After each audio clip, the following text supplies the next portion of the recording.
ठिकराडो दुनिया के अज़ीम शहीद हज़रत इमाम हुसैन रज़ी अल्लाह ताला अन्हा ऐं शोधा करबला के चालीहे में शिरकत करण लाइ ठिकराडो शहर के लतीफ़ इमाम बारगाह में सफ़र अरबैन के इश्क में मोमिनीन पारां काफ़िलो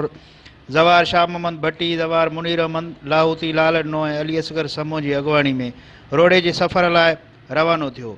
जैमें ठिकराडो के ऐं भरपासे ॻोठनि मुबारकपुर, रूपर ऐं ॿियनि ॻोठनि जा काफ़िला भी इन काफ़िला में पहुची करे दुनिया के अज़ीम शहीदन के भेटा पेश करण लाइ चालीहे में शिरकत करण लाइ रवाना थिया। मोमिनीन पारां सिंध टीवी न्यूज़ सां ॻाल्हाईंदे चयो त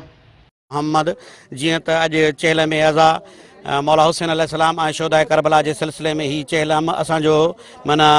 रोड़ी ॾे रवां दवा आहे ऐं असां इन करे निकिता आहियूं त माना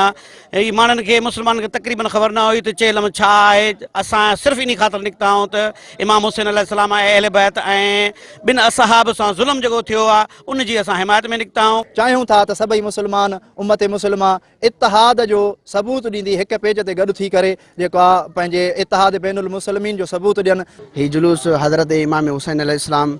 जेको मरकज़ी इमाम बरगाह खां निकितो आहे, हिन जो जेको आहे सो इख़्तिताम इंशाअल्लाह रोड़ी थींदो। असां ही जुलूस इंशाअल्लाह अॻिते भी ईअं ई मल्हाईंदा रहंदासीं। शोधा करबला के मोमिनीन पारां भेटा पेश करण लाइ दुनिया के अज़ीम शहीद हज़रत इमाम हुसैन रज़ी अल्लाह ताला अन्हा उन जे शहीदन शोधा करबला जन के बारे में चयो त जेतरी भी असां भेटा पेश कयूं शोधा करबला ऐं उन जे काफ़िले के त उहा घटि आहे, छो त ही दुनिया उन्हनि शहीदन के सदके ही हली रही है। काफ़िले में हर तरफ या हुसैन जो सदाऊं बुलंद रहियूं। कैमरामैन बासित महर सां गॾु मजीद महर, सिंध टीवी न्यूज़, ठिकराठो।